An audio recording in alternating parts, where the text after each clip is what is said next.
I'm Alexa Schwerha with Campus Reform, and you're watching 5 Big Questions.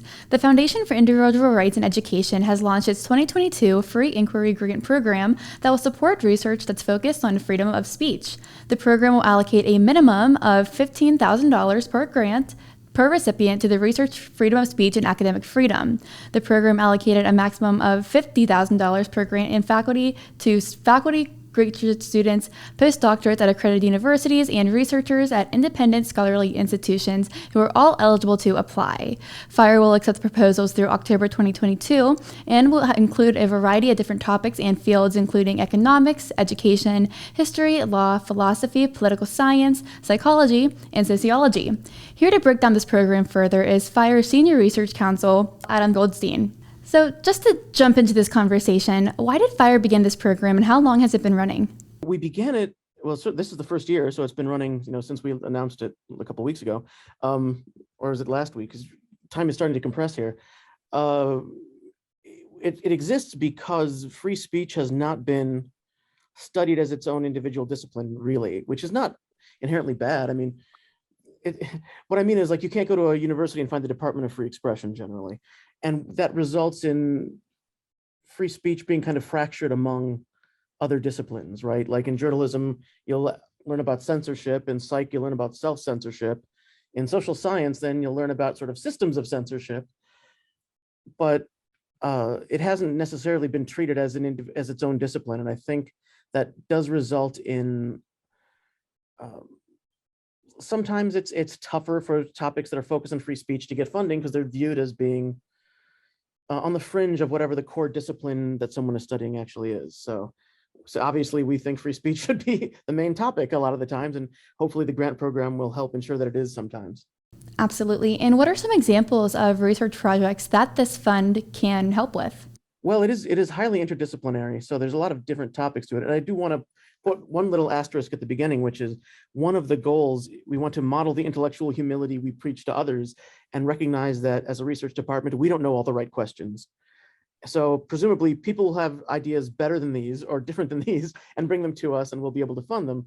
But examples of the types of things we might want to look into: what would social media moderation look like if it was designed to minimize human bias?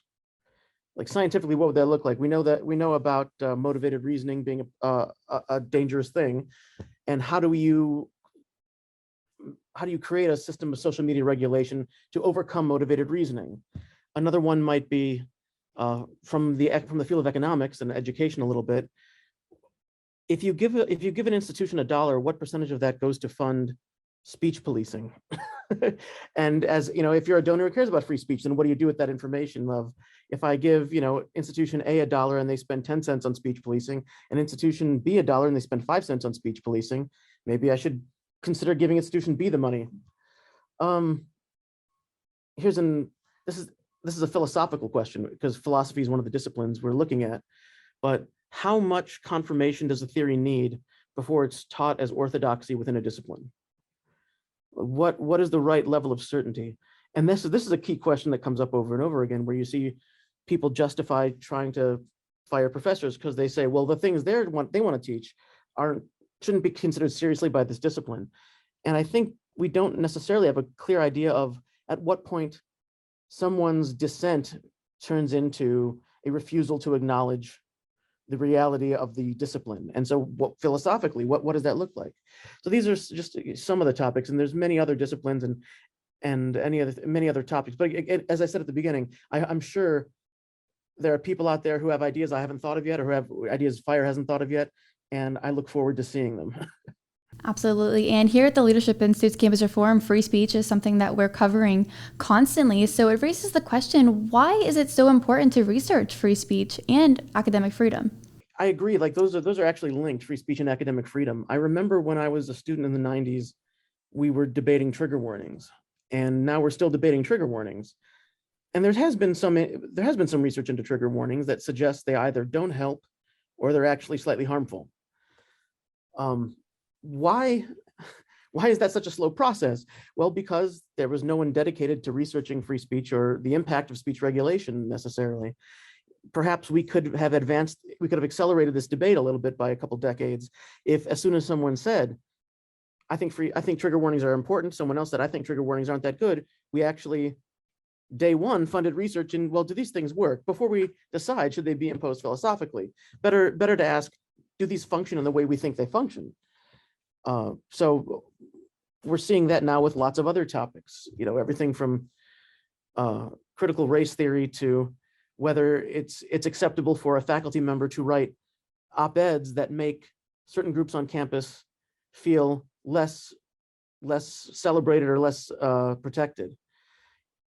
How do those things interact? Well, we need to research these things so that we can actually say, are the assumptions we're making even correct? When a professor says something that suggests they don't agree with the prevailing narrative in their discipline, what does that signal to students actually? Does it actually signal that the discipline doesn't have a sense of up or down, or does it actually signal that it's okay to have other opinions in this field? So we need to actually subject our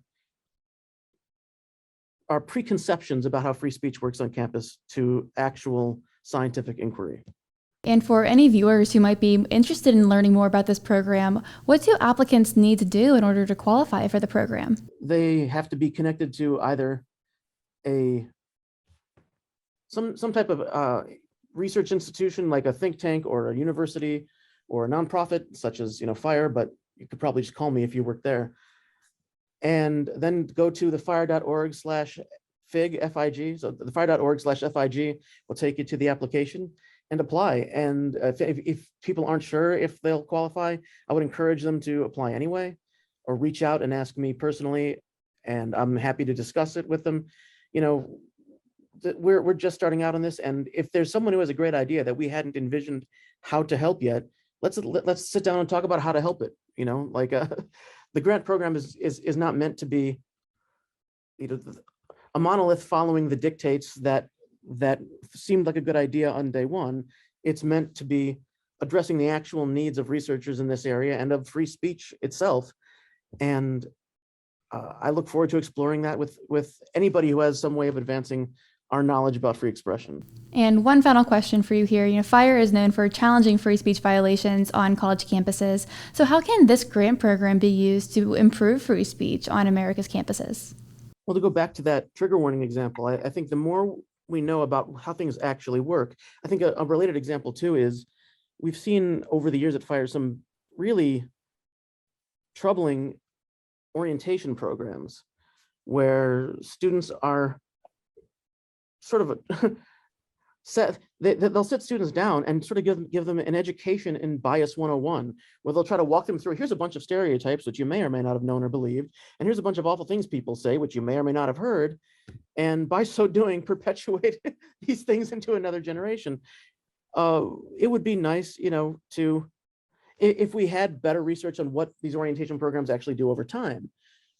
How do they impact attitudes 2 weeks later, 6 months later, a year later? We could then hopefully shape those orientation programs to be better. And so I guess the overall goal, to extrapolate that into really what the question would be, we want to make sure that everything that we're doing on campus, we being collectively society, we should be sure that everything we do on campus is consistent with our values and the values of free expression and basic American values. So to the extent we haven't tested that, we need to test it now. And if we find out that things aren't consistent, we need to find better methods of doing it. The goal isn't no one is saying get rid of all orientation programs or get rid of these things. We're saying when you do them and you want to inculcate messages of tolerance, make sure you include ideological tolerance as one of those things and make it safe to be a dissenter, even from the orthodoxy you're preaching. Well, Adam, thank you so much for coming on today and breaking that down for us.